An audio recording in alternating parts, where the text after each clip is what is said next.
He stood on the dusty platform of Laramie Station, clutching a crumpled receipt for a mail-order bride, expecting a partner to help him survive the harsh Wyoming winter. But when the steam cleared and the woman stepped off the train, Charles Briggs didn't find a smiling wife. He found a trembling girl with a swollen eye sealed shut, a split lip and a cruel note pinned to her chest like livestock that read, "She's broken. She's yours." What Charles did next shocked the entire town and started a war that would burn the frontier to the ground. This is the story of how a lonely rancher healed a shattered soul and faced down the devil himself. The midday sun over Laramie County was unforgiving, baking the wooden planks of the train platform until they radiated heat through the soles of Charles Briggs' boots. He shifted his weight, adjusting the brim of his Stetson to shield his eyes from the glare. At 34, Charles was a man carved from the very granite of the Wyoming Territory, hard-weathered and silent. He wasn't a man given to flights of fancy or romantic notions. The letter in his pocket, worn soft from weeks of rereading, was a business transaction, or so he told himself. He needed a wife. The Double Bar Ranch was too much for one man to manage, and the silence of the empty cabin had started to ring louder than gunshots in the night. "She coming today, Charles?" Charles glanced at the station master, Old Man Miller, who was leaning against a stack of crates chewing on a piece of straw. "Supposed to be." Charles grunted, his voice like gravel grinding together. "Mail order." Miller chuckled, shaking his head. "Risky business. Could be a saint, could be a shrew. My cousin ordered a wife from St. Louis, and she arrived with a glass eye and a debt to a loan shark." Charles didn't respond. He just watched the horizon where the iron rails converged into a single point. He wasn't looking for a saint. He just wanted someone who could cook a decent meal, keep the house from falling into dust, and maybe, just maybe, take away the bone-deep chill of the lonely nights. The whistle screamed in the distance, a mournful cry that sent the stray dogs under the platform scurrying. The iron horse appeared a black beast belching smoke, slowing as it approached the water tower. The brakes squealed, metal grinding on metal, until the train hissed to a halt. Charles's heart gave a single uncomfortable thud against his ribs. He stepped forward, his eyes scanning the windows. Passengers disembarked a businessman in a suit too warm for the territory, a family of 4 looking bewildered, and a few cowhands returning from the city. And then she appeared. She was the last to step onto the metal stairs of the rear car. She was small, drowning in a grey dress that had seen better days, clutching a carpet bag with white-knuckled desperation. She wore a heavy bonnet, her head bowed so low her chin practically touched her chest. Charles walked toward her, his boots thudding heavily. "Miss Norwood." The woman flinched. It wasn't a subtle startle. It was a full-body recoil, as if she expected him to strike her. She gripped the railing, her breath coming in short, panicked gasps. "I'm Charles Briggs," he said, trying to soften his voice, though he knew he sounded rough. "We exchanged letters." She didn't look up. She simply nodded a jerky, mechanical motion. She stepped down to the platform, swaying slightly. As she moved into the shadow of the overhang, she lifted her head just enough to see where she was walking, and the bonnet slipped back. Old Man Miller gasped behind him. "Good Lord Almighty!" Charles felt the air leave his lungs. Sienna Norwood was beautiful with hair the color of spun gold, but that wasn't what seized Charles's attention. The entire left side of her face was a canvas of violence. Her eye was swollen shut, the skin a grotesque shade of purple and sickly yellow. Her lip was split and scabbing over. There were finger marks, bruises, darkening on her neck, shaped like a large hand that had tried to squeeze the life out of her. But the horror didn't stop at the injuries.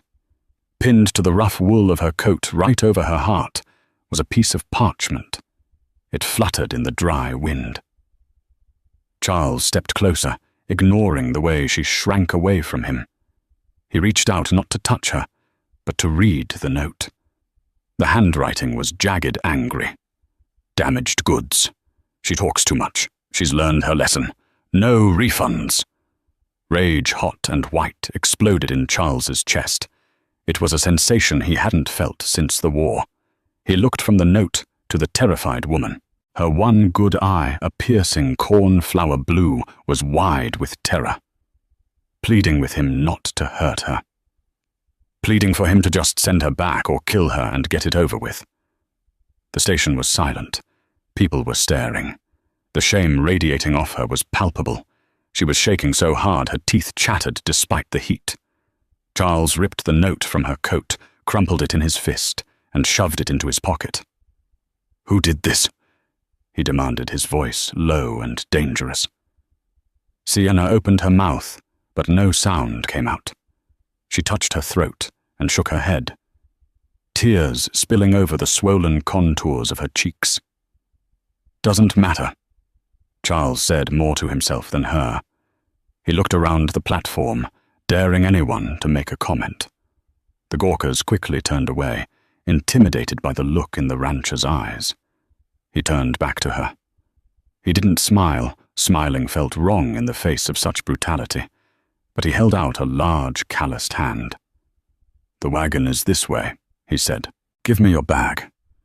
She hesitated, clutching the bag tighter. "I ain't gonna hurt you, Sienna," he said, using her first name for the first time. "I promise you on my mother's grave, I ain't gonna hurt you." Slowly, agonizingly, she handed him the bag. He took it with one hand, and acting on instinct, placed his other hand gently on the small of her back to guide her. She stiffened, freezing like a rabbit caught in a snare, but she didn't pull away. "Come on," he whispered. "Let's get you home." The ride from town to the Double Bar Ranch was 3 hours of silence and dust. Charles kept the horses at a steady trot, his eyes scanning the horizon, but his mind was entirely on the woman sitting on the bench seat beside him. She sat rigid, her back not touching the seat, her hands clasped so tightly in her lap that her knuckles were white. Every time the wagon hit a rut or a rock, she braced herself, anticipating a blow. Charles wanted to ask her 1,000 questions. Who was he? Why did you come here like this? Why didn't you tell me in the last letter? But he knew that interrogation was the last thing she needed. She needed safety. She needed to know that the monster who did this wasn't here. He reached under the seat and pulled out a canteen. He uncorked it and offered it to her. "Water," he said. "It's hot." Sienna looked at the canteen, then at him, then back at the canteen. She took it with trembling hands. She took a small sip, wincing as the water touched her split lip.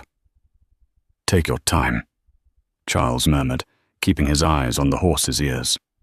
She drank more deeply this time, desperate for the hydration, then capped it and handed it back, bowing her head in a silent thank you. "We got about an hour left," Charles said, trying to fill the oppressive silence. "It ain't a palace, just a cabin, barn, some cattle. It's quiet, though. Real quiet." Sienna turned her head slightly, looking out at the vast expanse of sagebrush and red dirt. It was alien to her, this wide-open emptiness. In the city there were alleys to hide in, crowds to disappear into. Here there was nowhere to hide. But perhaps she thought that meant there was nowhere for him to hide either, if he came for her. Charles watched her out of the corner of his eye. He noticed the way she held her left arm close to her body, guarding her ribs. Broken, he guessed, or at least cracked. "I got some willow bark tea at the house," Charles said. "Good for pain, and some salve for the cuts." She didn't respond, but her shoulders dropped a fraction of an inch. They crested a ridge, and the valley opened up below them. The Double Bar Ranch sat near the winding creek, a sturdy log structure with a wraparound porch and smoke curling lazily from the chimney.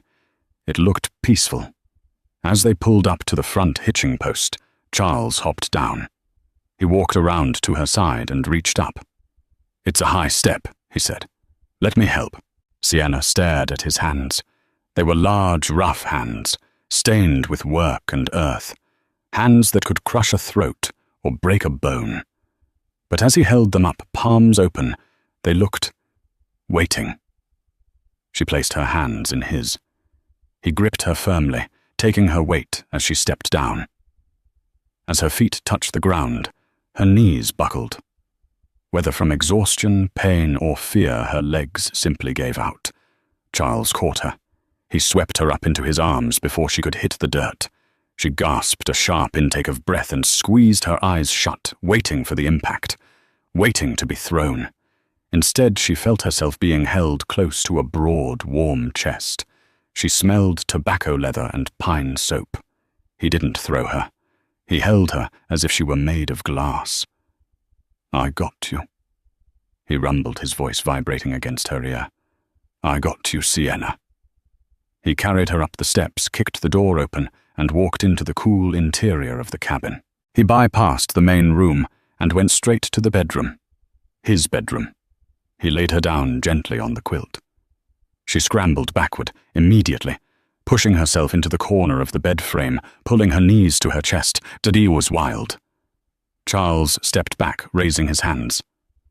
"I'm sleeping in the barn," he said firmly. "This is your room. Just yours. There's a lock on the door. You can use it." Sienna blinked, confusion warring with her fear.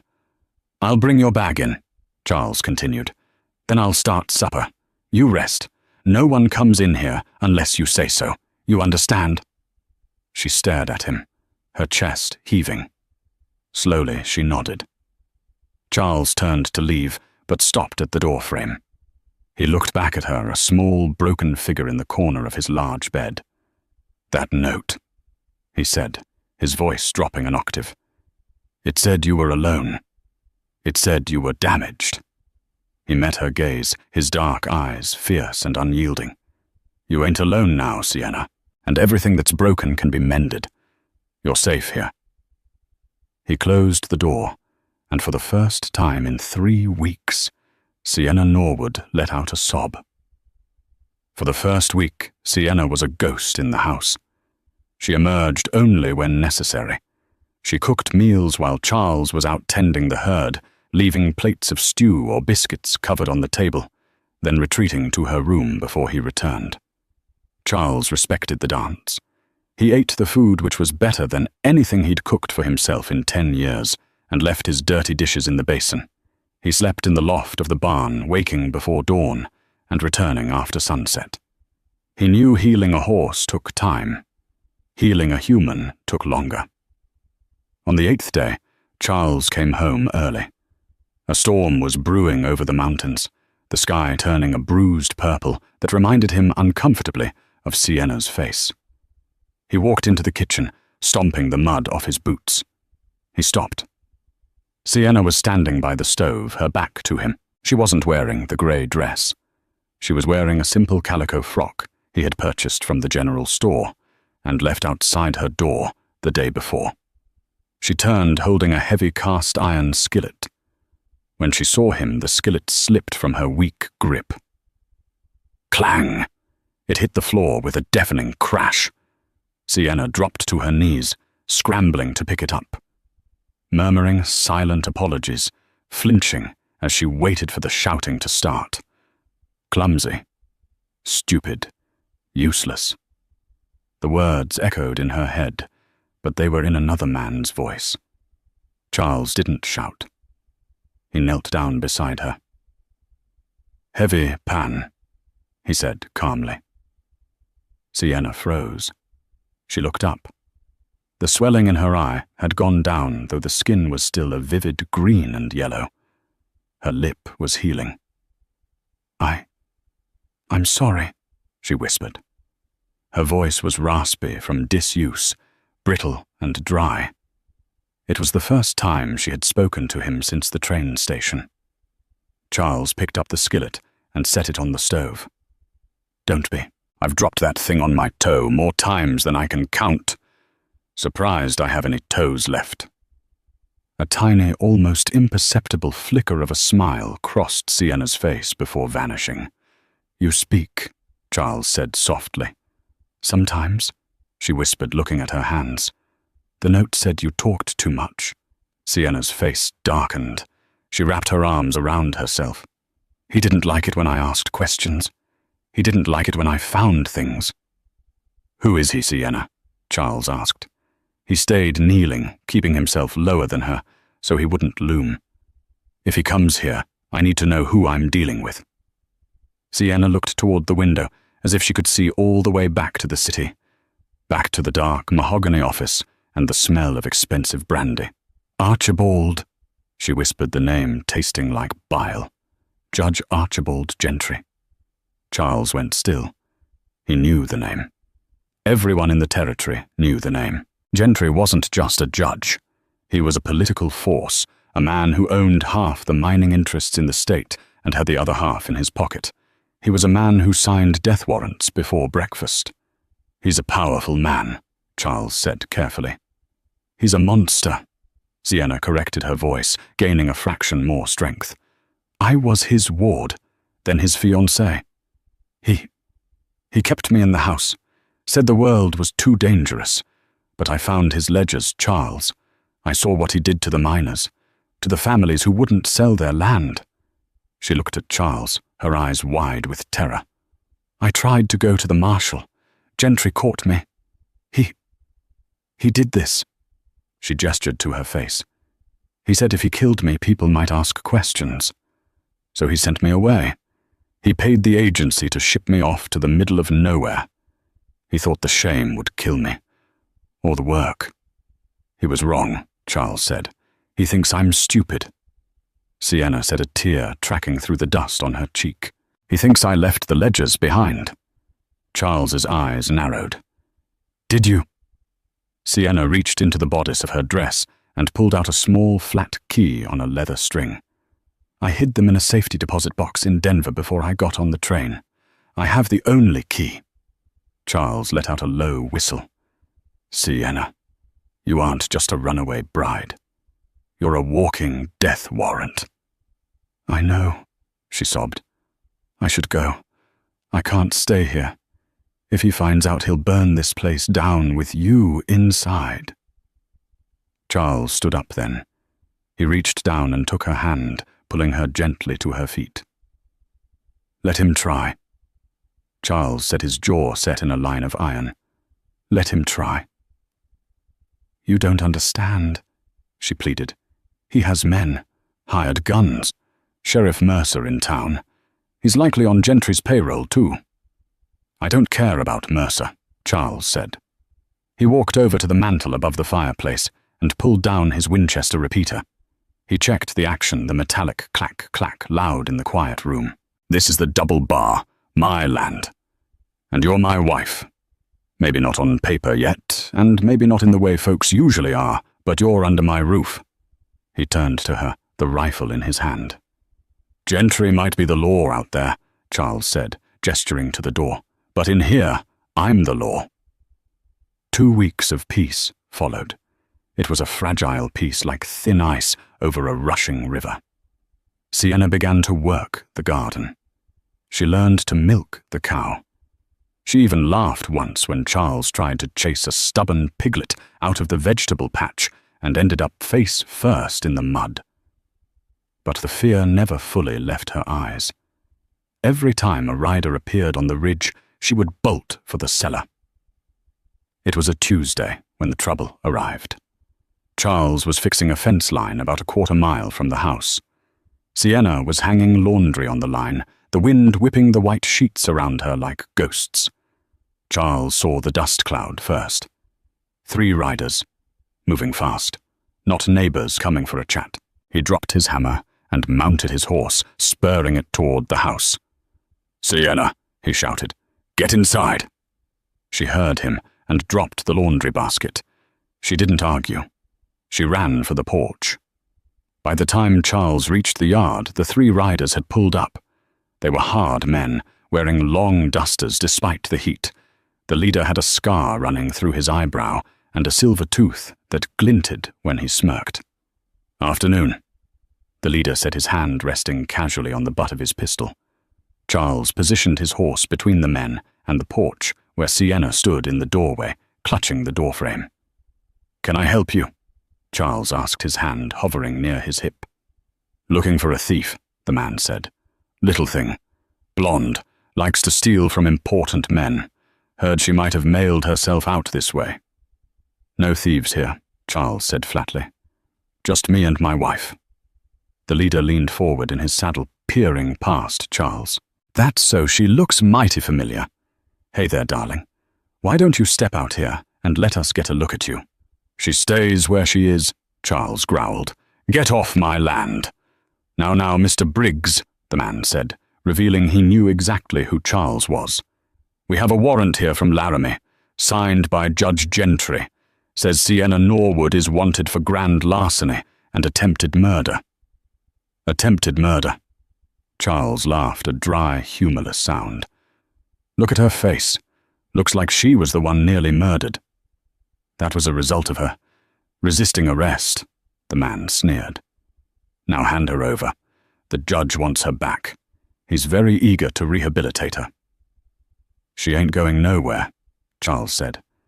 "We can do this the easy way, or the hard way," the man said, unhooking the leather loop on his holster. "There ain't no easy way," Charles replied. The air crackled with tension. A hawk circled overhead, screeching. "Last chance, cowboy," the leader said. Charles didn't blink. "You're trespassing." The leader went for his gun. He was fast, but Charles had spent 3 years in the cavalry and 10 years defending his herd from wolves and rustlers. Charles drew his Colt Peacemaker and fired before the leader's gun cleared leather. The shot rang out, echoing off the canyon walls. The leader grabbed his shoulder, howling as he tumbled backward off his horse. The other 2 men scrambled their horses, rearing in panic. One fired a wild shot that splintered the wood of the porch railing inches from Sienna's hip. "Get inside!" Charles roared at her, firing again. The second shot took the hat off the second rider. "Retreat, fall back!" the wounded leader screamed from the dirt, scrambling for cover behind the water trough. The 2 riders wheeled their horses around, firing blindly as they galloped away. The leader, clutching his bleeding shoulder, managed to pull himself onto his spooked horse and took off after them. "This ain't over, Briggs," he screamed over his shoulder. "The judge is coming. He's bringing the whole damn town." Charles watched them disappear over the ridge, his chest heaving. He didn't holster his gun. He turned to look at Sienna. She was pale as death, staring at the splintered wood of the railing. "They found us," she whispered. "Yeah," Charles said, dismounting. "They did." He walked up the steps and took her by the shoulders. "Pack your things, not the clothes, the important things. Ammo, food, blankets." "We're running?" she asked, tears welling up. "No." Charles said, looking out at the land his father had died to claim. "We ain't running, but we're going to turn this ranch into a fortress. If Gentry wants a war, I'll give him one." The sun dipped below the horizon, painting the sky in violent shades of crimson and bruised purple, a grim foreshadowing of the night to come. The Double Bar Ranch, usually a sanctuary of silence, was now a hive of desperate activity. Charles moved with the efficiency of a soldier. He wasn't panicking. Panic was a luxury for dead men. He was calculating angles of fire lines of sight and structural weaknesses. He dragged the heavy oak dining table and upended it against the front window, creating a barricade. He took the mattress from the guest room and shoved it against the back door to dampen the impact of a battering ram. Sienna watched him, her hands trembling as she packed cartridges into loops.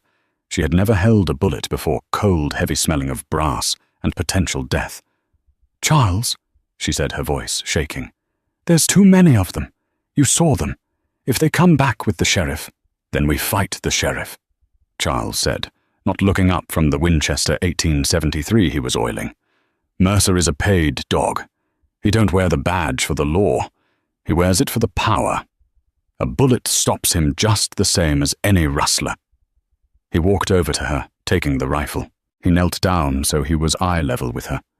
The bruises on her face had faded to a sickly yellow, but the fear in her eyes was fresh. "Listen to me," he said, his voice low and intense. "I need you to be ready. If they breach the door, I'm going to draw their fire. You take the scattergun." He pointed to the double-barreled shotgun leaning against the fireplace. "It's loaded with buckshot. You don't need to aim perfect. You just point it at the door and pull both triggers. The kick is going to hurt, but it'll keep them back." Sienna looked at the shotgun, then at Charles. "I can't kill a man, Charles." "You aren't killing a man," Charles said hard. "You're killing the thing that wants to hurt you. You're killing the fear. You understand?" She nodded slowly, swallowing the lump in her throat. "I understand." Darkness fell like a shroud. The crickets went silent, a sure sign that something was moving in the tall grass. Charles extinguished the oil lamps, plunging the cabin into darkness. Moonlight spilled through the cracks in the boarded windows, creating slivers of silver light on the floorboards. They waited. The silence stretched heavy and suffocating. Then the smell hit them. Smoke. "They aren't coming in," Charles hissed, sniffing the air. "The cowards are burning us out." A flicker of orange light danced across the ceiling, then a whoosh sound followed by a dull thud on the roof. Another thud. "Fire arrows," Charles cursed. "Get the water buckets." But before they could move, the front windows all shattered. A glass bottle filled with coal oil and a burning rag, a Molotov cocktail before the name existed, sailed into the room. It smashed against the stone fireplace, splashing liquid fire across the rug. "Fire!" Sienna screamed. She grabbed a heavy wool blanket and threw it over the flames, stomping on it frantically. The heat seared her legs through her dress, but she didn't stop. Charles was at the window peering through the gap in the barricade.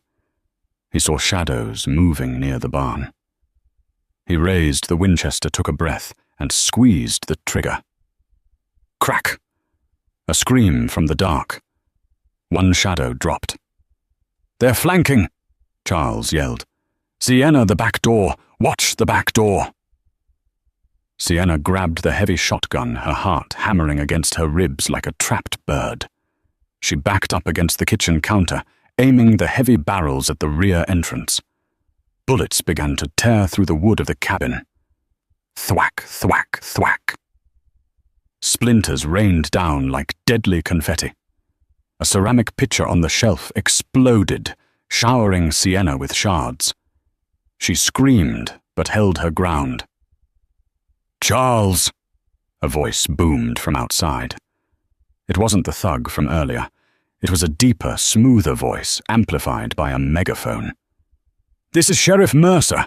You are harboring a fugitive. Throw out the girl and you won't hang." "Go to hell, Mercer," Charles shouted back, firing 2 rapid shots toward the voice. "Have it your way, Briggs." The gunfire intensified.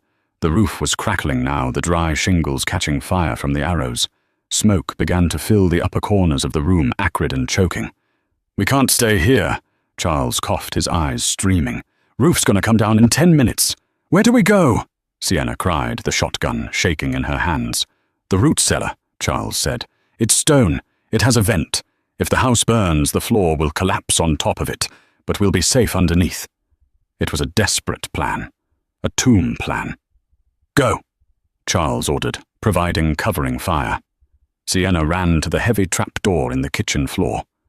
She heaved it open, revealing the black maw of the cellar. Suddenly, the back door exploded inward. A massive man wearing a deputy's badge and wielding a sledgehammer kicked the splintered remains of the door aside. Behind him were 2 more men with pistols. Sienna screamed. The deputy raised his gun. Charles spun around, but he was out of position. He couldn't get a shot off in time. Boom! The sound was deafening. It wasn't Charles's rifle. Sienna had pulled the triggers. The recoil knocked her backward into the cabinets, bruising her shoulder instantly. But the effect on the doorway was catastrophic. The buckshot shredded the doorframe and the lead deputy. He flew backward, knocking down the men behind him. Charles stared at her for a split second, shock and pride warring in his eyes. He didn't waste time. He grabbed her arm. "Into the hole, now!" They scrambled down the ladder into the cool, damp darkness of the root cellar. Charles slammed the heavy trapdoor shut and threw the iron bolt just as the kitchen above them was swarmed by boots. They huddled in the dark, surrounded by jars of pickled beets and sacks of potatoes, listening to the destruction above. They heard furniture being overturned, glass breaking, and the roar of the fire growing louder. "They're looking for us," Sienna whispered, tears streaming down her soot-stained face. Charles pulled her close, wrapping his arms around her. "Let them look. Fire's getting too hot. They'll have to leave soon." Above them, the heat intensified. The floorboards creaked and groaned. They could hear the men shouting, retreating from the flames. "Let it burn!" Mercer's voice echoed, muffled by the floor. "If they're in there, they're roasted. If they ran, we'll track 'em at dawn." The sounds of horses galloping away faded into the night. Left alone in the dark with the house burning down on top of them, Charles held Sienna. The heat radiating through the ceiling was intense, turning the cellar into an oven. They lay on the dirt floor, breathing through wet rags Charles had soaked in a barrel of brine. "I shot him," Sienna murmured, her body shaking violently. "I shot that man." "You saved my life," Charles whispered into her hair. "You saved us both." He kissed her forehead, then her temple, and then, without thinking, he found her lips. It was a desperate kiss, tasting of smoke and salt and survival. Sienna didn't pull away. She clung to him, anchoring herself to the only solid thing in her collapsing world. Morning brought a cold grey light and the smell of wet ash. The cabin was gone. The roof had collapsed, as Charles predicted, but the heavy oak beams and the debris had formed a chaotic seal over the trapdoor. It took Charles an hour of straining, heaving, and cursing to push the trapdoor open enough for them to squeeze out. They emerged into a wasteland. The chimney stood like a lonely tombstone among the blackened ruins. The barn was a skeleton of charred wood. The air was silent, save for the wind whistling through the wreckage. "Everything," Sienna whispered, looking at the destruction. "You lost everything because of me." Charles wiped soot from his brow. "Just wood and nails, Sienna. The land is still here. We're still here." He went to the rubble of the barn. Miraculously, his horse, a stubborn roan named Buster, had kicked his way out of his stall and was grazing in the back pasture, singed but alive. "We have one horse," Charles said. "We can make it to the railhead at Cheyenne. From there we go to Denver. We get those ledgers." Sienna nodded, a new resolve hardening her features. She was done being the victim. She had pulled a trigger. She had survived the fire. She was ready to fight. They mounted the horse, Sienna sitting behind Charles, her arms wrapped tight around his waist. They rode hard, sticking to the tree line, avoiding the main roads. By midday, they reached the property of Amos Kincaid.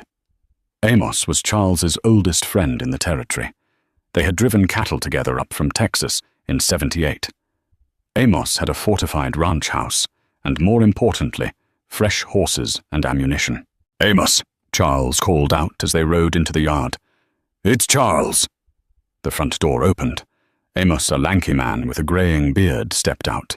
He looked nervous. He kept glancing toward the barn.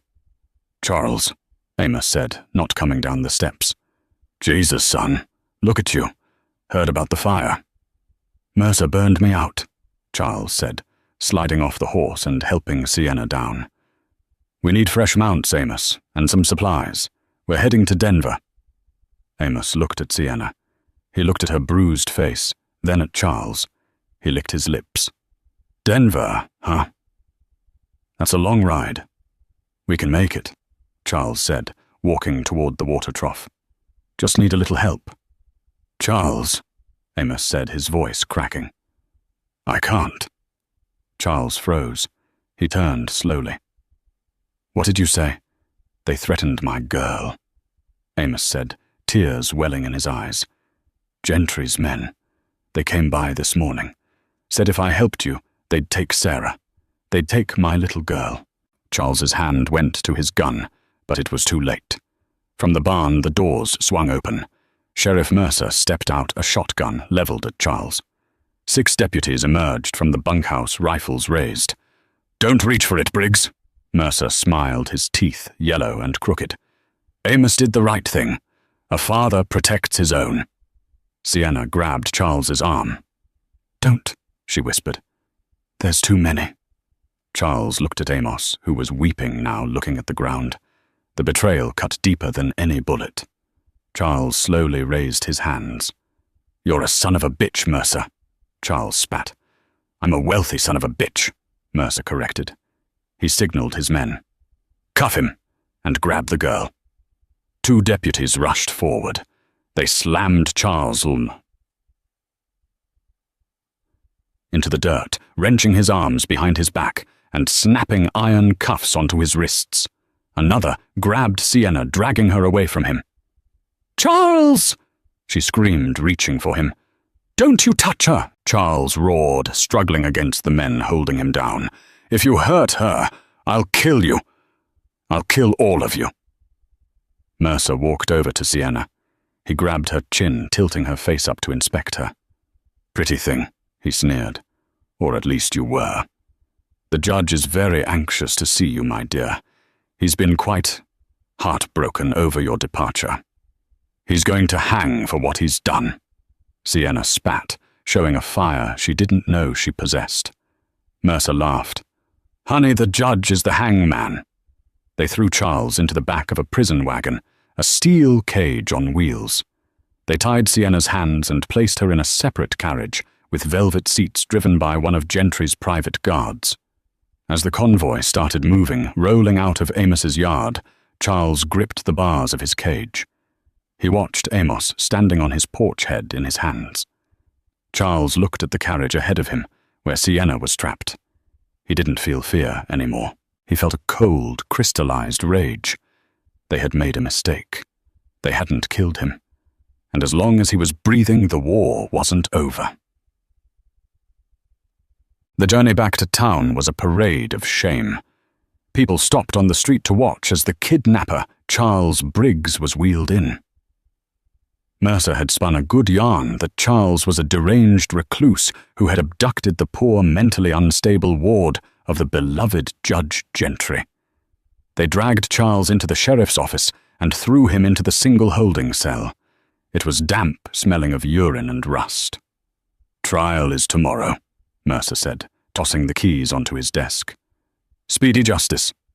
The judge wants this wrapped up so he can get back to his honeymoon." Charles sat on the cot, staring at the stone wall. He closed his eyes and focused. He needed a way out.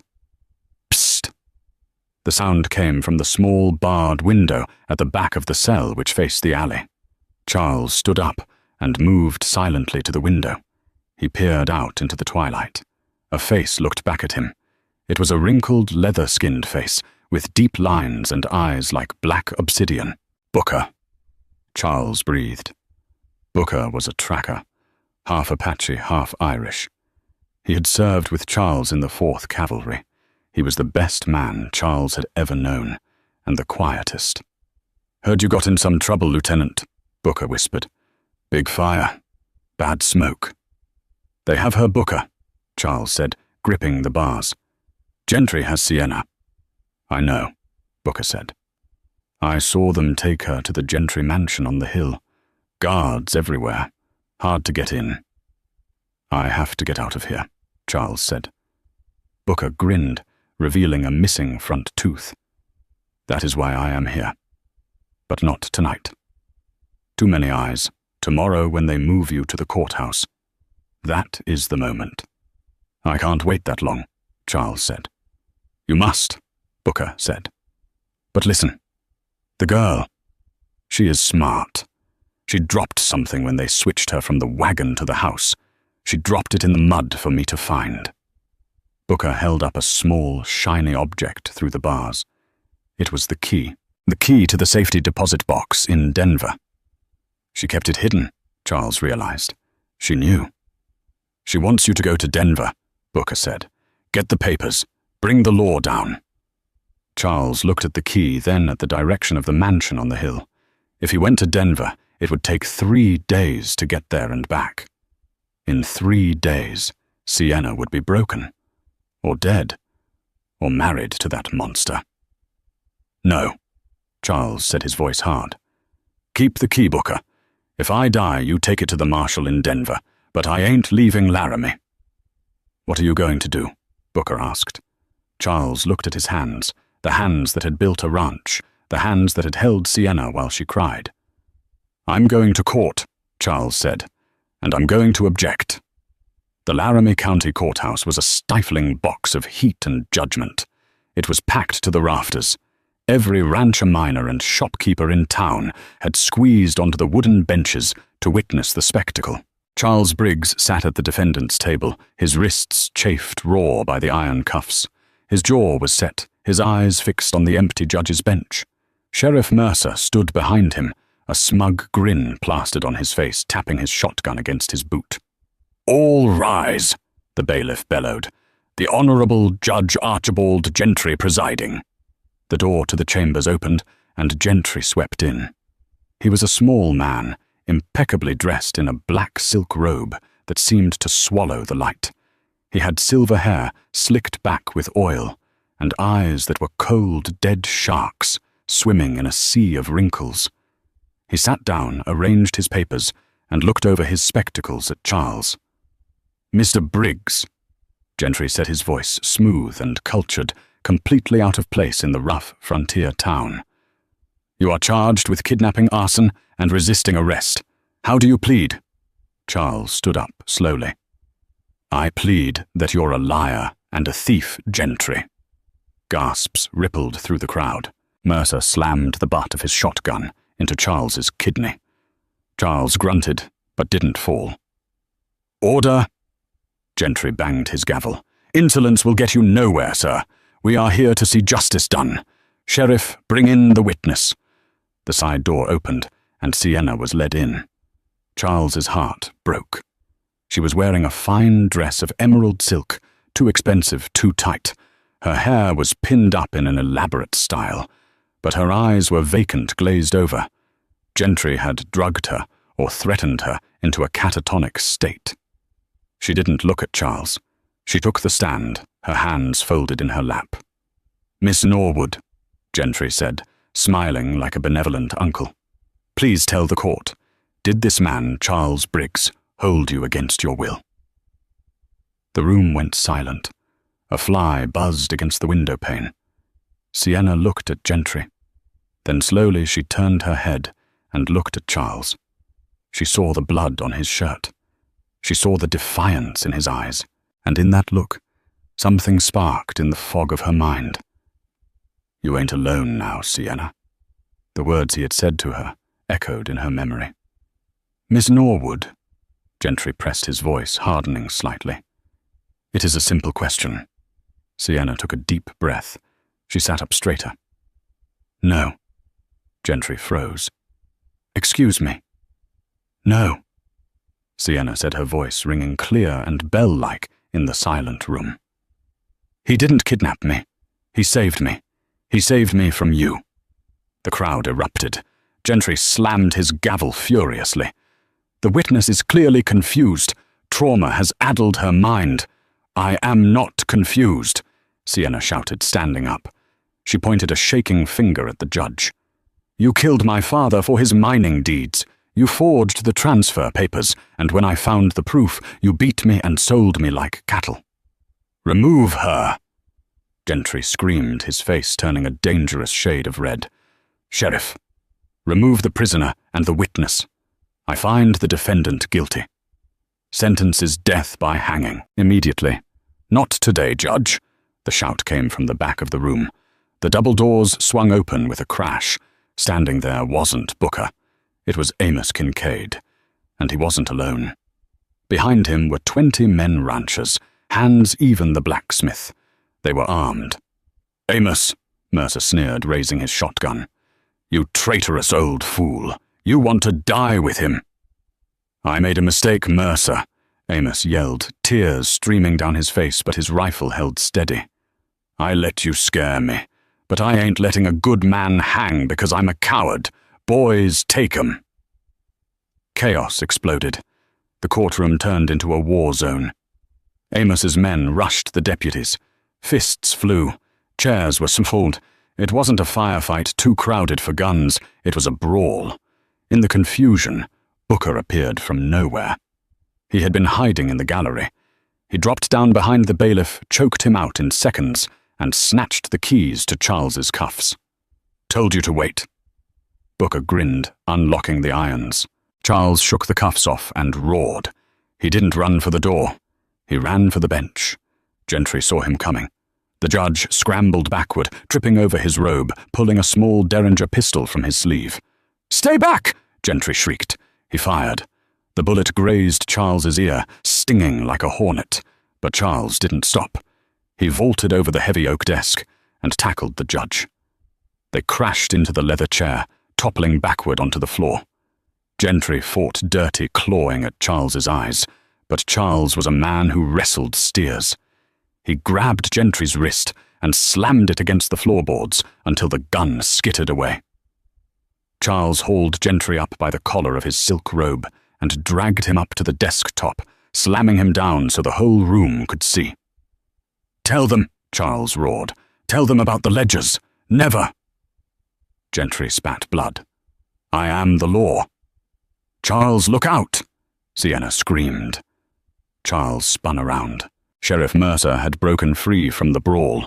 He stood 10 feet away, leveling his shotgun at Charles's chest.